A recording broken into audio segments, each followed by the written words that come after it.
Bien, nous passons maintenant à la situation d'évaluation numéro 5. On nous dit cette fois-ci, dans une association sportive, un quart des femmes et un tiers des hommes adhèrent à la section handball. On sait par ailleurs que 30% des membres de cette association adhèrent à la section handball. C'est une information importante à savoir. Donc, voilà, je souligne ça. 30% des membres adhèrent à la section handball. On choisit au hasard un membre de cette association et on considère les événements suivants. Grand A, c'est l'événement qui est défini par le membre choisi est une femme. Et grand B, c'est l'événement qui est défini quant à lui par le membre choisi adhère à la section handball. Donc nous avons deux événements ici qui nous sont donnés. Premier événement, le membre choisi est une femme. Donc on s'intéresse d'abord au sexe du membre choisi. On cherche à savoir si le membre choisi est soit une femme ou un homme, avant de chercher à savoir si il adhère, ce membre adhère oui ou non à la section handball. C'est important dans la construction de l'arbre de probabilité. Première partie, donc partie grand 1A, construire l'arbre de probabilité qui traduit cette situation. 1B, démontre que la probabilité de l'événement A, c'est-à-dire l'événement, le membre choisi est une femme, démontre que la probabilité de cet événement est égale à 2/5. Deuxième question donc, on choisit un membre parmi les adhérents à la section handball. On nous demande de calculer la probabilité que ce membre-là soit une femme. Troisième question ensuite, justifie que les événements A et B ne sont pas indépendants. Donc indépendance des événements A et B. Deuxième partie, donc partie 32, pour financer une sortie, les membres de cette association organisent une loterie. Premièrement, chaque semaine, donc pour cette loterie-là, chaque semaine, un membre de l'association est choisi au hasard et de manière indépendante pour tenir la loterie. Donc, le choix se fait au hasard et de manière indépendante. Voilà. Un membre est choisi. Soit grand X, la variable aléatoire égale au nombre de membres qui adhèrent à la section handball parmi ceux choisis. Puisque c'est dans le lot, dans l'ensemble des membres de l'association qu'on va choisir un pour tenir la loterie. Alors parmi ceux qu'on va choisir, on considère grand X, on désigne par grand X la variable aléatoire égale au nombre de membres qui adhèrent à la section handball. Alors petit a calcule la probabilité pour qu'en 4 semaines consécutives, il y ait exactement 2 fois un membre qui adhère à la section handball parmi les membres choisis.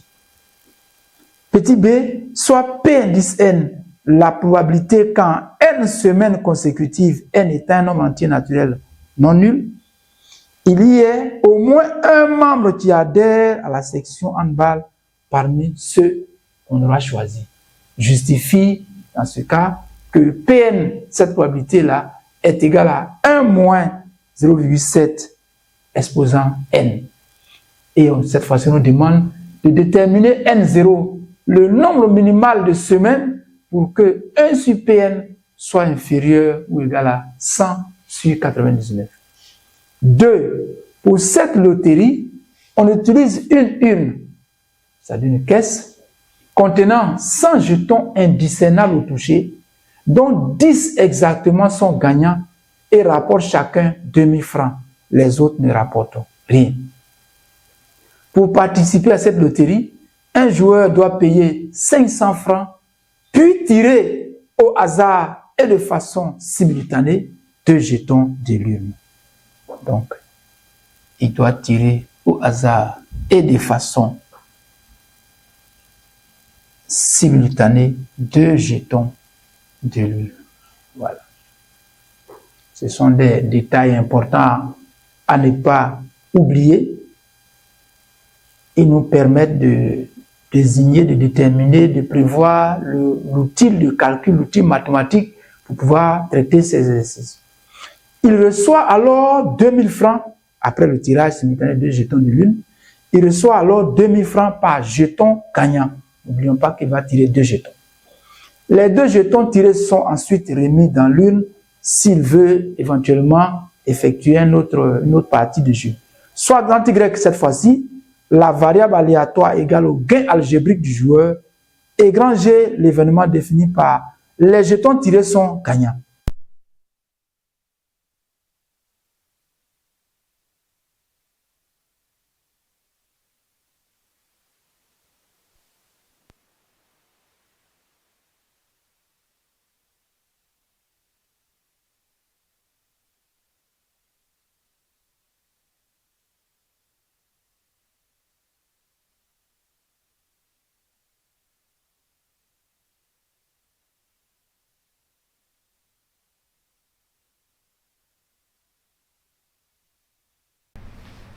Alors, soyez attentifs parce que l'exercice il est apparemment long, mais il n'est pas du tout compliqué. Donc, la première question nous demande de construire l'arbre de probabilité qui traduit la situation. N'oublions pas que l'exercice est scindé en 2 parties, donc c'est la partie grand 1 et la première question. Donc, la première question de cette partie, c'est 1A, 1A, l'arbre de probabilité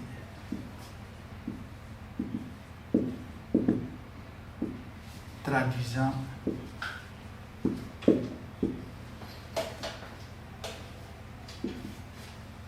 la situation.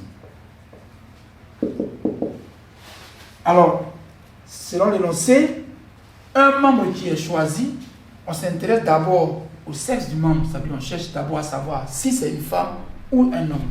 Donc, l'événement qui nous est donné pour désigner le sexe de l'homme, du membre, on a dit c'est l'événement A. Alors on a dit, il est défini par le membre choisi est une femme.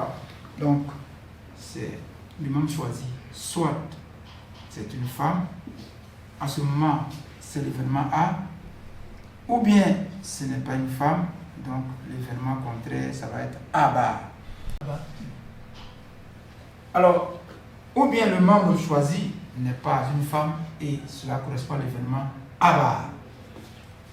Et lorsque c'est une femme, alors le membre peut être adhérent à la section handball, là l'énoncé l'a appelé l'événement B, ou le membre peut ne pas adhérer à la section handball et ça va correspondre à l'événement B bar.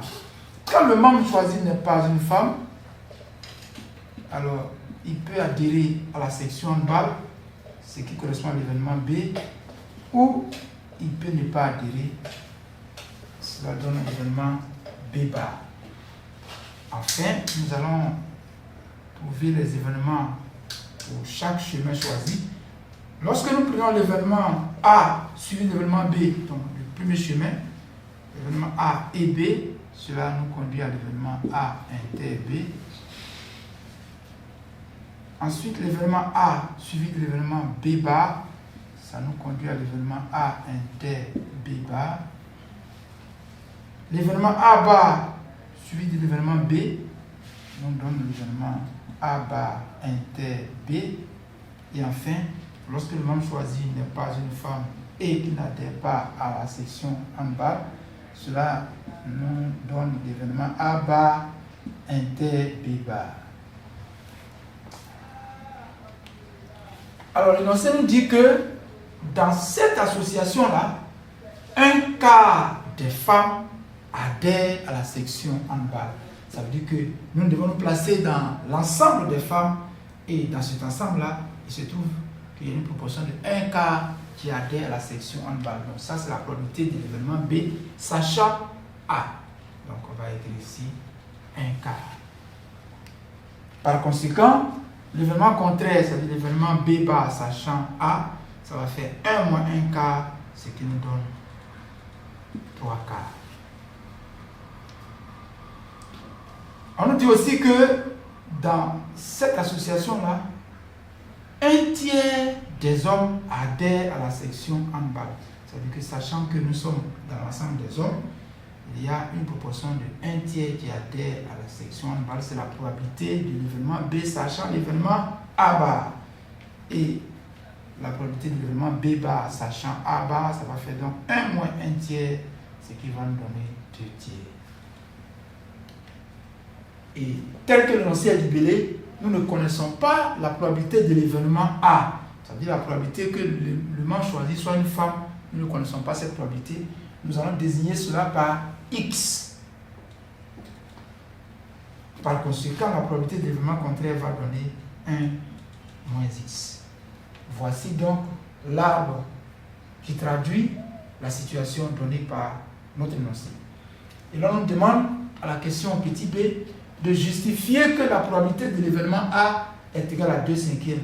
C'est normal parce que nous ne connaissons pas la probabilité de l'événement A. L'énoncé n'a pas non plus donné cette probabilité et en fonction des informations que l'énoncé nous a données, nous invite à justifier que cette probabilité que nous avons désignée par X est égale à 2/5.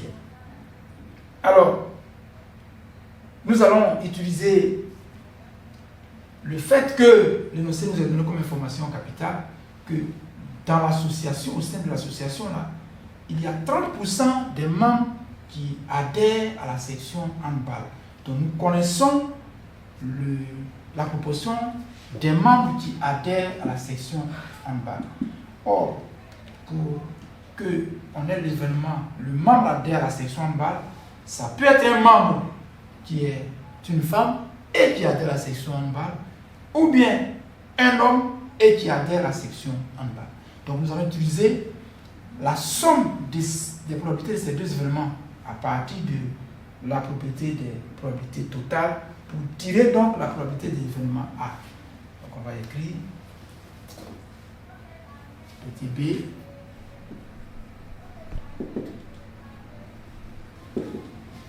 justifions que P de A égale à 2/5.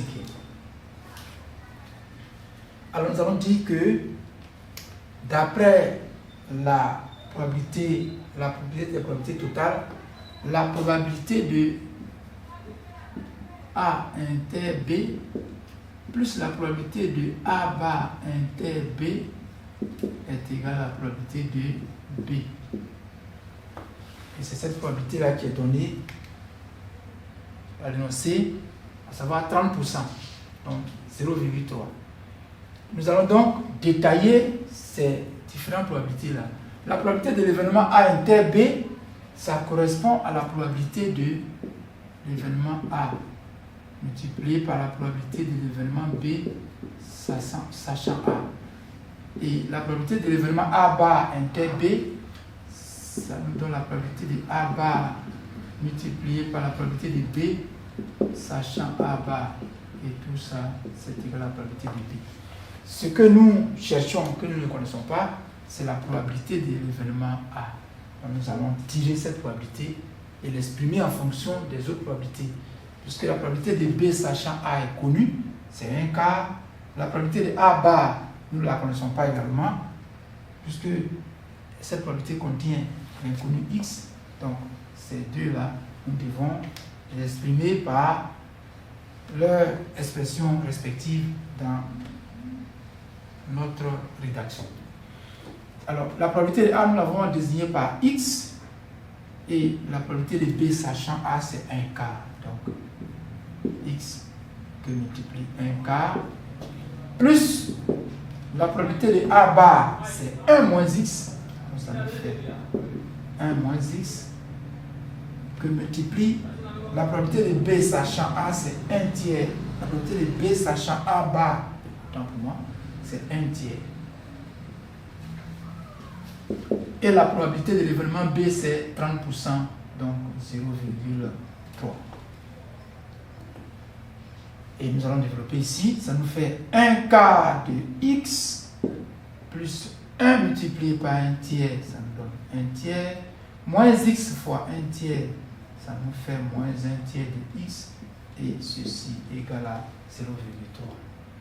Nous allons donc regrouper les termes en x, ça nous fait 1 quart de x moins 1 tiers de x égale à 0,3 moins 1 tiers. Alors, ne perdons pas de vue que 0,3, ça peut être écrit sous la forme d'une fraction qui va donner donc 3 sur 10, de sorte que nous ayons tous des fractions à utiliser. Donc là, 0,3, nous pouvons l'écrire sous la forme d'une fraction, voilà, dont le dénominateur est 10. Alors, nous allons réduire ces deux fractions au même dénominateur et celle-là aussi au même dénominateur.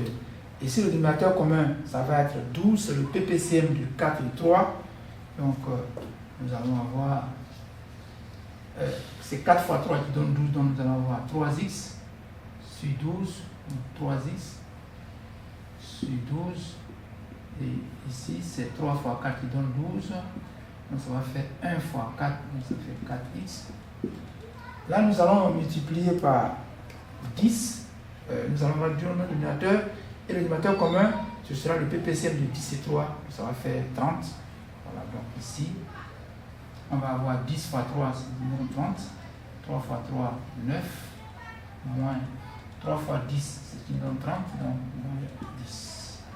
Alors, 3x moins 4x, le tout sur 12, ça nous donne moins 1 douzième de x. Et 9 trentièmes moins 10 trentièmes, ça nous fait moins 1 sur 30. On va multiplier le tout, l'égalité, toute l'équation par moins 1, ce qui nous donne encore 1 douzième de x égale à 1 trentième. Par conséquent, x égale à 12 sur 30. Et après simplification, nous avons 2 cinquièmes. Et comme nous avons désigné par x la probabilité de l'événement A, nous allons donc conclure pour dire que alors la probabilité de l'événement A est bel et bien égale à 2 cinquièmes. Voilà pour cette question, toute simple.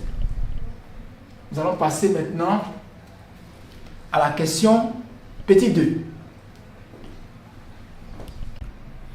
Alors la question 2 nous dit que on choisit un membre parmi les adhérents à la section handball. Ça veut dire dans l'événement, donc l'événement B est réalisé. Calcule la probabilité que ce soit une femme. Donc ici, l'énoncé nous informe que le membre que nous choisissons fait partie des adhérents à la section handball. Il faut signaler à tous fins utiles que ce ne sont pas tous les membres de l'association qui sont donc adhérents à la section handball. Et voilà pourquoi nous allons utiliser, n'est-ce pas, ces notions de proportion là. Alors, on sait que le membre que nous choisissons actuellement fait partie de ceux qui adhèrent à la section handball. Ça veut dire que nous savons que l'événement B est réalisé. On nous demande quelle est la probabilité que le membre choisi soit une femme. Donc ça correspond à la probabilité de l'événement A, sachant que l'événement B est réalisé. Donc petit 2 maintenant. Calcul de la probabilité de l'événement A, sachant B. Là, nous allons utiliser les probabilités conditionnelles, la formule des probabilités conditionnelles, à savoir P de A sachant B est égal à P de A inter B divisé par P de B. Et la probabilité de A inter B, nous l'avons mentionné tout à l'heure, c'est la probabilité de A multipliée par la probabilité de B sachant A. Donc, après le calcul, nous avons trouvé que ça nous donnait 1 quart de x, c'est-à-dire 1 quart multiplié par 2 cinquièmes, parce que x, c'est la probabilité de A, divisé par la probabilité de B. Bon, la probabilité de B, c'est 30%, donc 3 sur 10. Alors, ce qui nous donne ici 2 sur 20, donc 1 dixième. On va regarder 2 sur 20. Donc 1 fois 2, ça nous fait 2. 4 fois 5, ça fait 20 sur 3 dixièmes. Et lorsque nous effectuons le calcul, nous trouvons 1 tiers.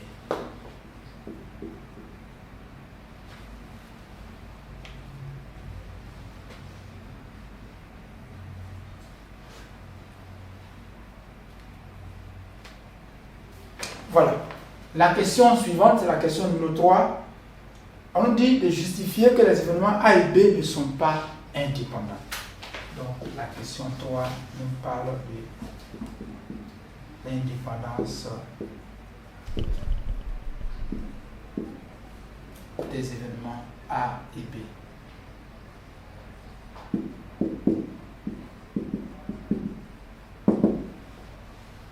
Alors, nous avons vu dans le cours que pour que les événements A et B soient indépendants ou ne soient pas indépendants, cela dépend des relations entre les probabilités. Si nous avons la probabilité de A inter B qui est égale aussi à la probabilité de A multipliée par la probabilité de B, alors on dira que les deux événements sont indépendants. Mais si cela n'est pas le cas, c'est-à-dire que si la probabilité de A inter B est différente de la probabilité de A fois la probabilité de B, on dira que les événements ne sont pas indépendants. Ou encore, si la probabilité de A sachant B est égale aussi à la probabilité de A, alors les événements seront dits indépendants.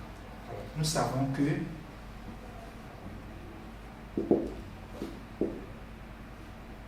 la probabilité de A sachant B, c'est ce que nous venons de calculer tout à l'heure, c'est égal à 1 tiers. Et la probabilité de A, c'est égal à 2 cinquièmes. L'énoncé l'a donné et nous l'avons vérifié. Nous nous rendons compte que la probabilité de l'événement A sachant B est égale à 1 tiers, alors que la probabilité de l'événement A est égale à 2 cinquièmes. Donc la probabilité de A sachant B est différente de la probabilité de A, alors on va conclure que les événements A et B ne sont pas indépendants.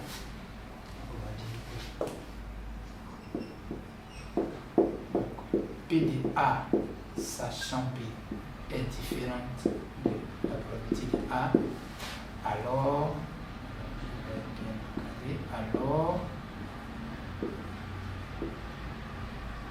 les événements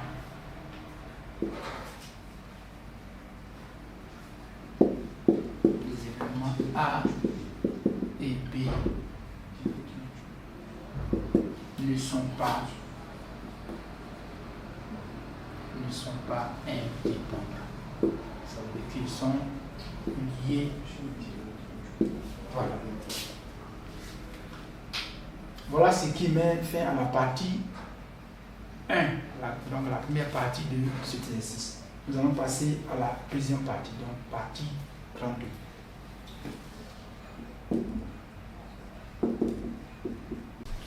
Ok, nous allons passer maintenant à la partie 32 de notre exercice, la deuxième partie. Et là, on nous demande, on nous dit que pour financer une sortie organisée donc par l'association, les responsables décident de mettre sur pied une loterie et organisée de cette façon. Chaque semaine, un membre de l'association est choisi et donc désigné par les responsables qui va donc s'occuper du fonctionnement de cette loterie, du déroulement de cette loterie. Et il est là pour toute la semaine, il supervise la loterie. Et la semaine suivante, quand il finit son service, un autre vient, on va appeler ça comme ça, il finit son service, et un autre vient le remplacer. Et ainsi de suite, semaine après semaine, on désignera les membres les uns après les autres. Alors, on nous dit, on désigne par grand X le nombre de membres qui adhèrent à la section handball parmi ceux choisis. Calcule la probabilité pour qu'en 4 semaines consécutives, il y ait exactement 2 fois un membre qui adhère à la section handball parmi les membres choisis. Alors ici, nous sommes dans une situation où le membre choisi pour tenir la loterie est soit adhérent à la section handball ou il ne l'est pas. Donc, c'est une épreuve qui a 2 issues contraires. Être adhérent à la section handball ou non. Donc, ça s'appelle l'épreuve de Bernoulli. Et comme l'épreuve est répétée sur 4 semaines, cela devient un schéma de Bernoulli. On va dire que grand X dans ce cas-là suit une loi binomiale de paramètres, le nombre de semaines, c'est-à-dire 4, et la probabilité d'appartenir à la section en bas, d'adhérer à la section en bas, c'est-à-dire la probabilité de l'événement B, c'est 0,3. Et grand X, on va dire que grand X suit une loi binomiale de paramètres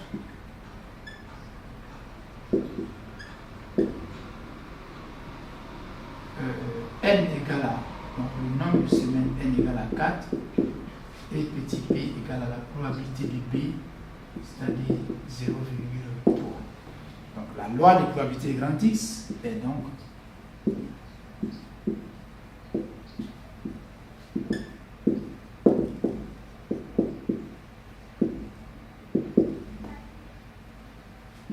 P de grand X égale à K, c'est-à-dire la probabilité que grand X prenne la valeur petit k, c'est la combinaison du k dans 4, puisqu'il y a 4 semaines, multiplié par la probabilité d'avoir le membre choisi, d'avoir k membre choisi, n'est-ce pas, parmi les adhérents, donc exposant k, multiplié par 1 moins la probabilité de cet événement B là, donc 1 moins 0,3, c'est-à-dire 0,7 exposant 4 moins 4. Voici la loi de probabilité de grand X. Et nous, on veut que grand X, il y ait exactement 2 membres choisis, il y ait 2 fois un membre qui adhère à la section en bas. Ça veut dire que nous voulons attribuer à K la valeur 2. Donc, on va dire P de grand X égale à 2. Ça va nous donner la combinaison de 2 dans 4. Que multiplie 0,3 exposant 2 multiplié par 1 moins 0,3, on a déjà dit c'est 0,7 à la puissance 4 moins 2, ce qui fait aussi 2. Donc là, ça nous fait environ 0, en arrondissant à l'ordre 4, ça nous donne 0,26. 46.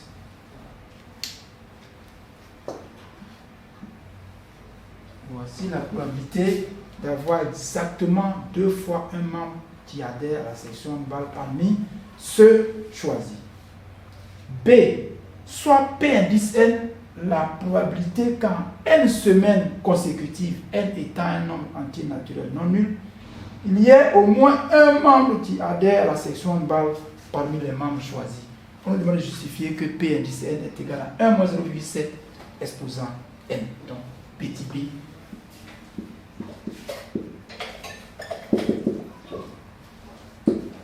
Justifions que P indice N est égal à 1 moins 0,7.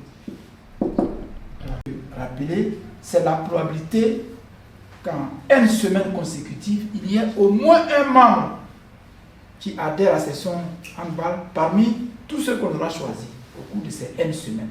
Alors, N semaines de nombre, on a dit que c'est un nombre entier naturel non nul, donc ça peut être 10 semaines, ça peut être 20 semaines, ça peut être 50 semaines, ça peut être 300 000 semaines.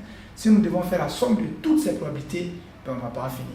Voilà pourquoi on va choisir la probabilité de l'événement contraire, donc dit Pn, c'est la probabilité pour que grand X soit supérieur ou égal à 1, ça veut dire au moins 1, donc c'est supérieur ou égal à 1, c'est aussi égal à 1 moins la probabilité de l'événement contraire, c'est-à-dire la probabilité qu'il n'y ait aucun membre choisi parmi les membres de l'association qui va donc tenir la loterie, qu'il n'y ait aucun membre qui adhère à la section en bas.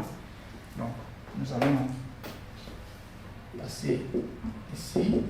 Ça fait 1 moins. En remplaçant K par 0 dans la loi de probabilité trouvée ci-dessus, ça va nous donner la combinaison de 0 dans N. Cette fois-ci, le nombre de semaines la plus déterminée, c'est égal à N. Donc, la combinaison de 0 dans N, facteur de la probabilité d'avoir un membre adhérent à la section en balle exposant 0, multiplié par la probabilité de l'événement contraire exposant n moins 0. Et donc, ça nous donne 1 moins. La combinaison de 0 dans n, ça fait 1. 0,3 exposant 0, ça fait 1 également. Et ici, 0,7 exposant n.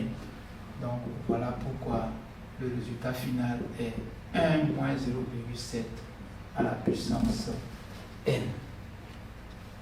Nous allons cadrer ça pour mettre le relief, pour mettre ce résultat en relief. La question suivante, c'est la question petit c maintenant. On nous demande de déterminer la valeur minimale, donc le nombre minimal de semaines pour que 1 sur Pn soit inférieur ou égal à 100 sur 99. Donc on va dire valeur minimale, donc c'est la question petit c.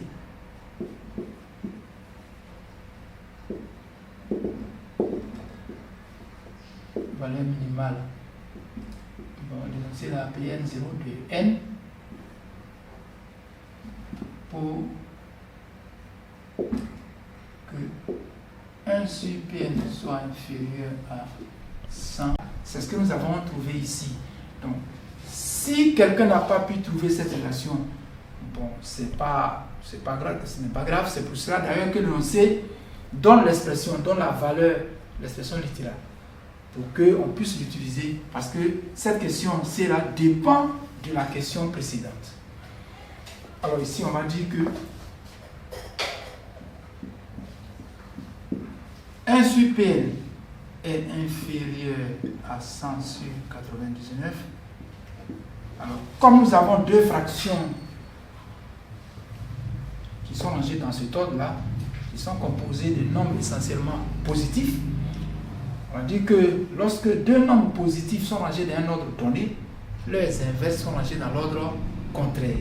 Voilà pourquoi 1 sur Pn, qui est l'inverse de Pn en réalité, va être rangé. Ici, 1 sur Pn est rangé dans l'ordre croissant par rapport à 100 sur 99.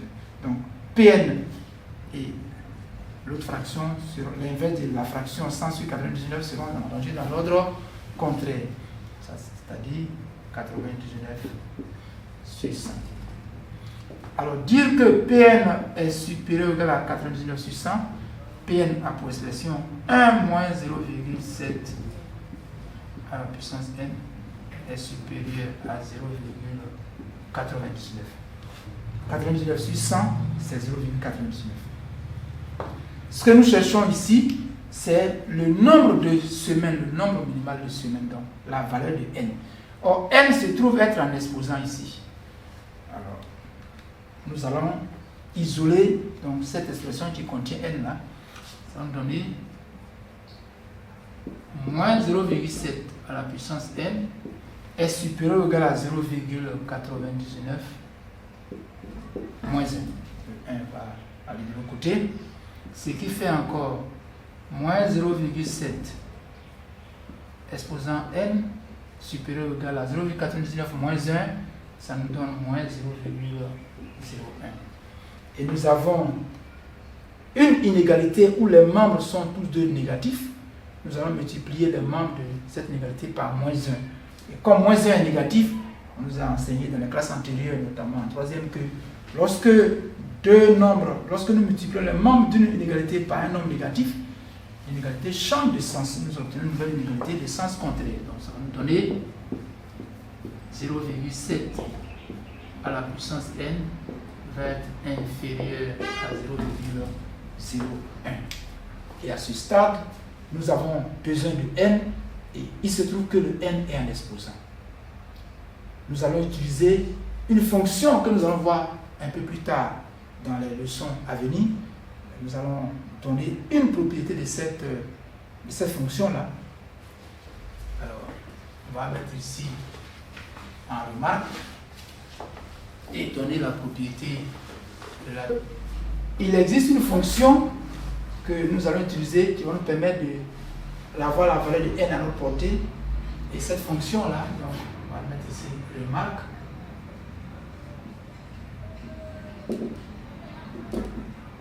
Alors, on va noter que il existe une fonction numérique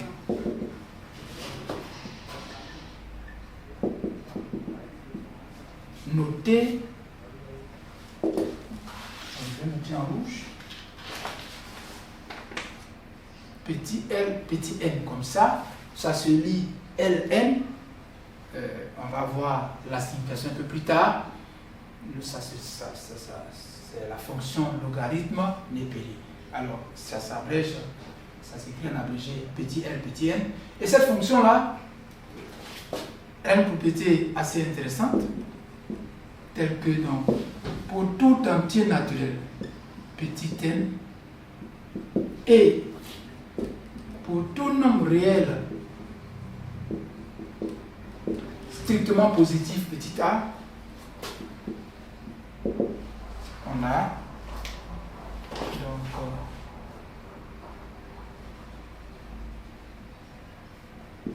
alors ln de a exposant n, ça fait n fois ln de a. Donc cette propriété, nous allons l'utiliser pour pouvoir déterminer la valeur de n minimale qu'on nous demande. Alors, fort de cette propriété-là, nous allons dire que, en appliquant à l'expression que nous avons, nous allons avoir donc ln de 0,7 à la puissance n, qui est inférieur ou égal à ln de 0,01. Donc, l'application de cette propriété nous fait écrire que petit n fois ln de 0,7, donc inférieur à ln de 0,01. Et lorsque nous calculons le ln de 0,7, nous obtenons une valeur négative. Le ln de 0,01 est également une valeur négative.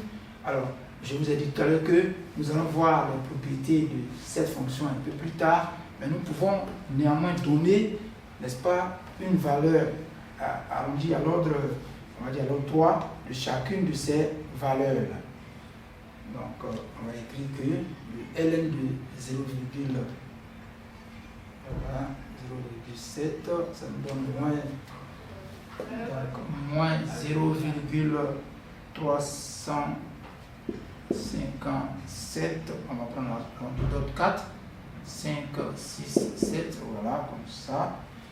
Et puis, multiplié par petit n, donc inférieur à, alors là, ça va nous donner 0,1 moins 4,6, 6,05, 2. Voilà. Et à nouveau, nous obtenons une inégalité où les membres sont négatifs. Alors, puisque n est un nombre réel, est un nombre entier naturel, donc il est positif, donc les différents coefficients étant négatifs, nous allons multiplier toute inégalité par moins 1, ce qui va faire que l'inégalité va à nouveau changer de sens. Donc on va avoir ça, 0,35 167 n supérieur ou égal à 4,6052. Et les règles de calcul vues dans les classes antérieures nous amènent à écrire que n va être supérieur ou égal à 4,6052 divisé par donc 4,6052 divisé par 0,3567.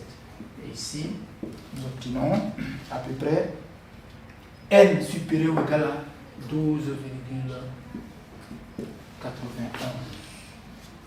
Donc il faut que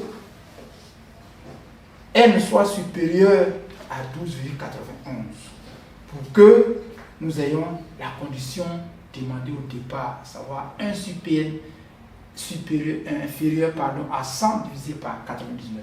Alors, on nous demande la valeur minimale de n. Alors, arrivé à ce niveau-là, il faut dresser simplement la droite graduée, une portion de la droite graduée où on a des valeurs autour de, des valeurs entières autour de 12. Là, nous avons par exemple 11, 12, 13 et 14. Et puis, sur cet axe gradué-là, nous allons situer le décimal 12,91. Le 12,91 est compris entre 12 et 13, entre ces deux entiers-là. à peu près là. Donc, voilà, 12,91. Voilà, elle est située là, cet endroit. Alors, on nous dit que l'inégalité nous dit que n, la valeur de n que nous devons retenir, doit être supérieure ou égale à 12,91. Comme n est un nombre entier naturel, donc il doit être supérieur ou égal au décimal 12,91. Donc la valeur de n que nous devons retenir doit être au-delà de cette barrière que j'ai marquée en rouge là. Donc ça peut être 13, 14, 15, 16. Ce sont les valeurs qui sont donc à droite de 12,91. Et parmi toutes ces valeurs, on nous demande la valeur minimale. Donc la valeur minimale, d'après notre petit dessin là, c'est 13. On va dire d'où n0 égale à, je vais mettre n0 égale à 13. Ça veut dire, alors, comme c'est le nombre de semaines, donc je mets 13 semaines. Voilà. Et j'encadre ça. Voilà. Pour ce qui est de la question petit c de la première question du 32. Petit 2 maintenant et dernière question. Pour cette loterie, on utilise une urne qui contient 100 jetons, tous indiscernables au toucher, dont 10 exactement sont gagnants et rapportent chacun 2000 francs. Alors les autres ne rapportent rien. Et pour participer à la loterie, on nous dit que un joueur doit payer d'abord 500 francs et puis tirer au hasard et de façon simultanée 2 jetons de l'urne. Il reçoit alors 2000 francs par jeton gagnant. Et les 2 jetons tirés sont remis ensuite à l'urne. Ça veut dire que les tirages que nous effectuons sont identiques puisque les 2 jetons sont remis dans l'urne. Donc on se retrouve à nouveau pour une nouvelle partie. On se retrouve à nouveau avec 100 jetons. Donc c'est un tirage identique mais indépendant. Ce sont des tirages identiques et indépendants. Donc ça ressemble à une épreuve de permis répétée, donc un schéma de permis. Alors ici, on nous dit 2 petits a, soit grand G, l'événement défini par les jetons tirés sont gagnants. Justifie que la probabilité de cet événement-là est égale à 1 sur 110. Donc, petit 2, petit a.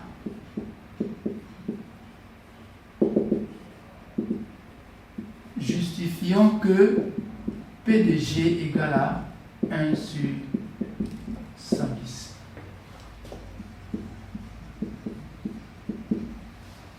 Alors,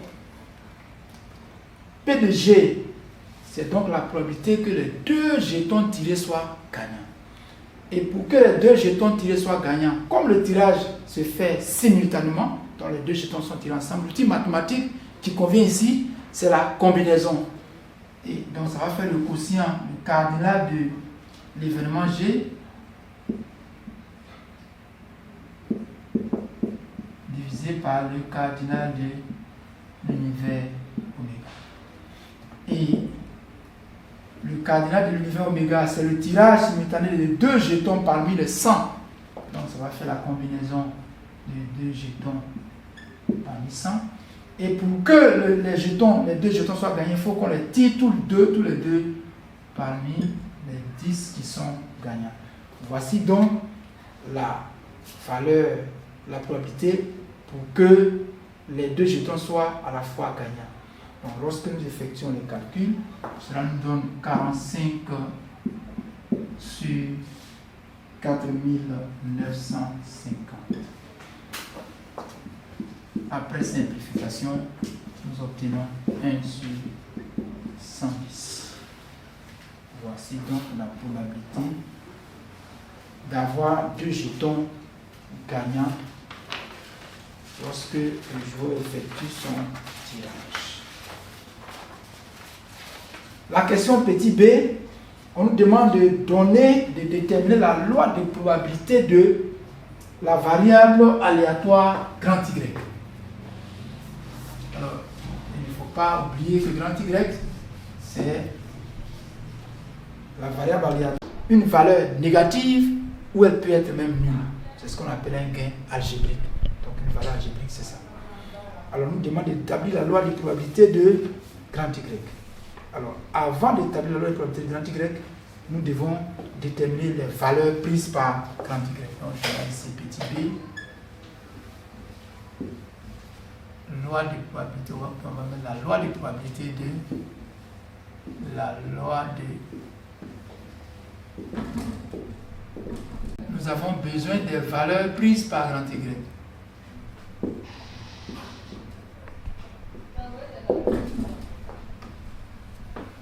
Alors, le joueur tire 2 jetons ensemble. Alors, les résultats possibles, c'est qu'il peut avoir 2 jetons gagnants, les 2 gagnants, ou bien un jeton gagnant et un jeton perdant, ou les 2 jetons sont perdants. Alors, donc, si le joueur tire, si les 2 jetons sont gagnants, si le joueur tire, on va dire comme ça, 2 jetons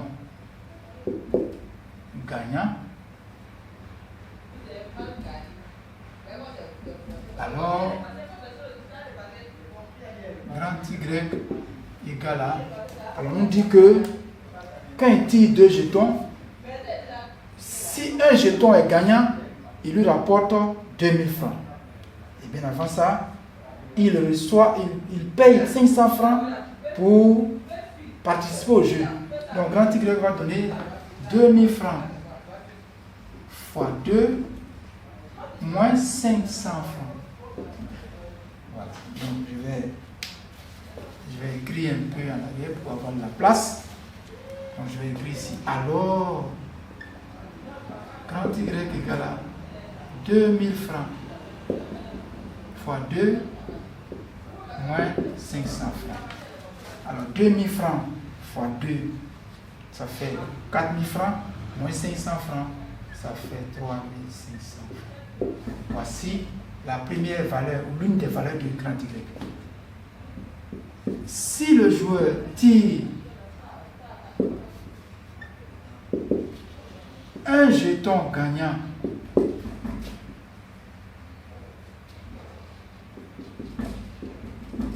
et un jeton non gagnant, ou un jeton perdant, on va dire,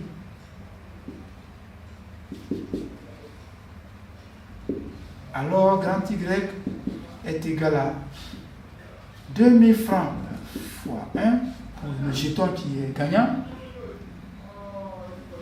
plus 0 multiplié par 0 francs fois 1, moins 500 francs. Alors, ici, c'est ce que le jeton gagnant lui rapporte, 2000 francs. Puisque parmi les 2 qu'il a tiré cette fois-ci, il y a un qui est gagnant et l'autre n'est pas gagnant. Celui qui est gagnant lui rapporte 2000 francs. Donc ça fait 2000 francs fois 1. Et celui qui n'est pas gagnant lui rapporte 0 francs. Donc ça fait 0 francs fois 1. Et comme il a payé 500 francs avant de prendre part au jeu, pour savoir son gain, c'est ce que le jeu lui rapporte moins ce qu'il a payé au début, c'est-à-dire la mise. Donc ça fait 2000 francs moins 500 francs, ça fait 1500 francs. Enfin, s'il tire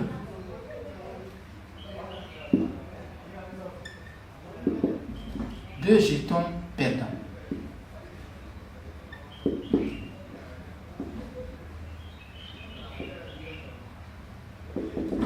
alors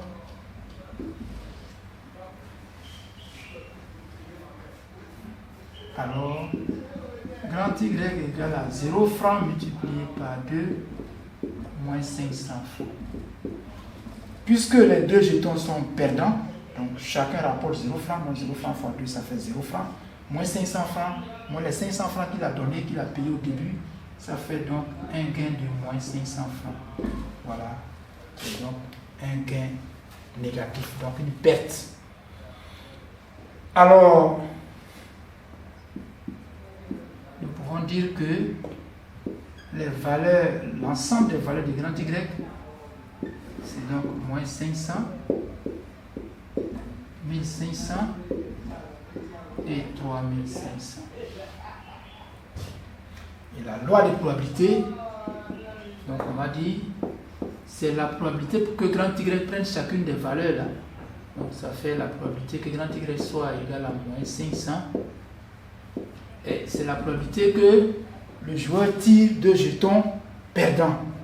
Alors s'il tire 2 jetons perdants, ça va être la combinaison de 2. On a dit que dans le lot des 100 jetons, il y a seulement 10 qui sont gagnants. Ça veut dire qu'il reste 90 qui ne sont pas gagnants. Donc ces 2 jetons perdants vont être tirés dans le lot de 90, divisé par le cardinal de l'univers. Et lorsque nous effectuons le calcul, nous obtenons ici 4005 divisé par 4950, soit, après simplification, 89 sur 110.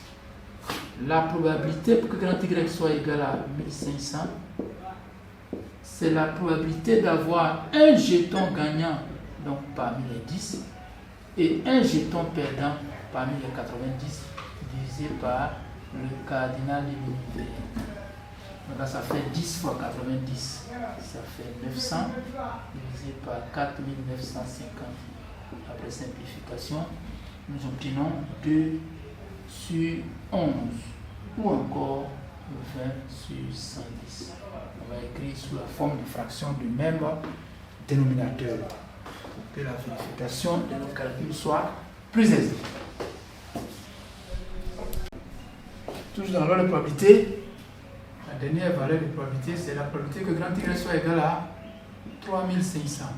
C'est la probabilité que le joueur tire 2 jetons gagnants, c'est-à-dire la probabilité de l'événement G. On l'avait déjà calculé, ça fait 1 sur 110. Tout le tableau suivant. On peut donc résumer toutes ces valeurs-là dans ce tableau-là.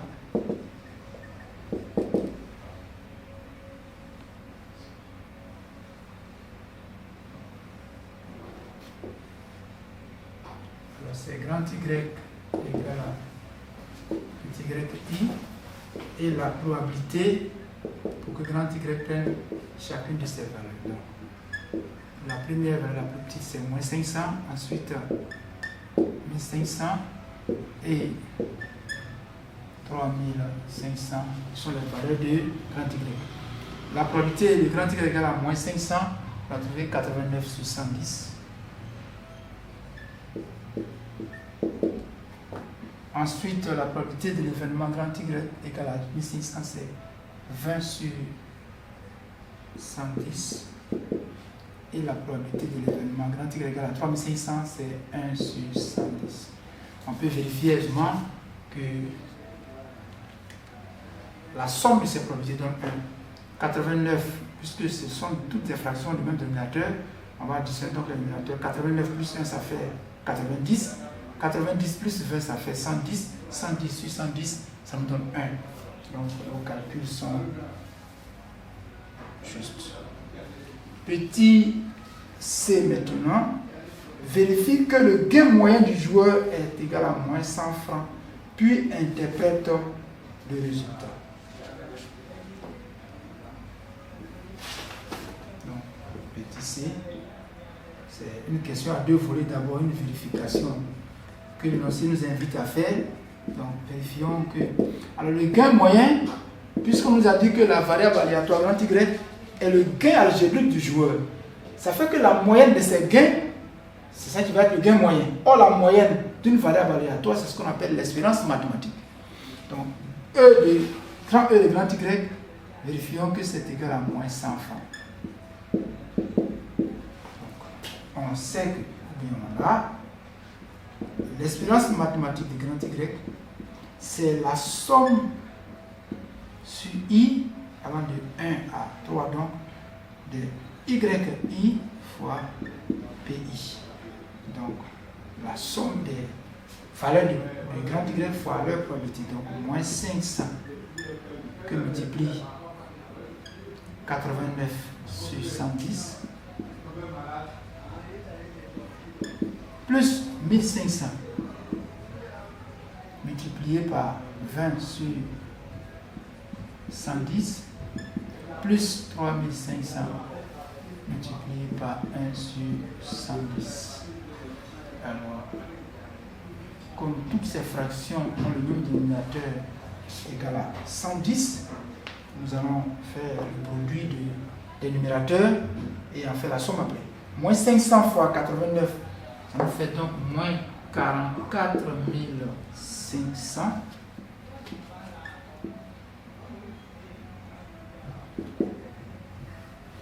1500 fois 20, ça nous fait 30 000. Et 3500 fois 1, ça fait 3500. Alors, quand nous faisons la somme, 30 000 plus 3500, ça fait 33 500. Moins 44 500, ça nous donne moins 11 000. Divisé par 110. Après simplification, nous obtenons donc grand E de grand Y égale à moins 100.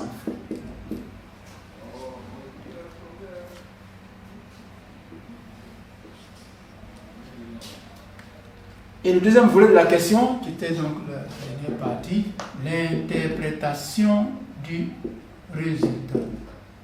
Interprétation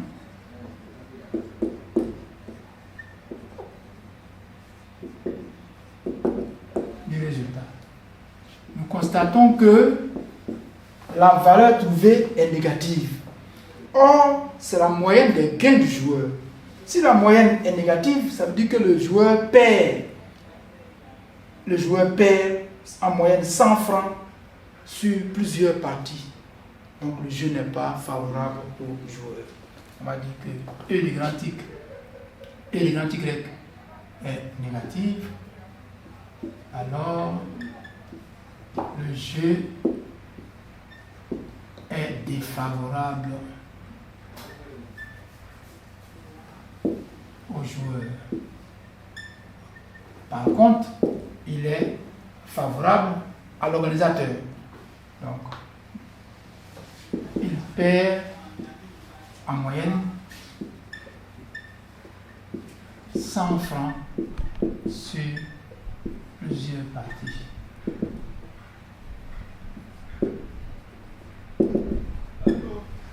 Voilà, je mets fin à l'exercice, la situation d'évaluation numéro 5. Merci pour votre attention.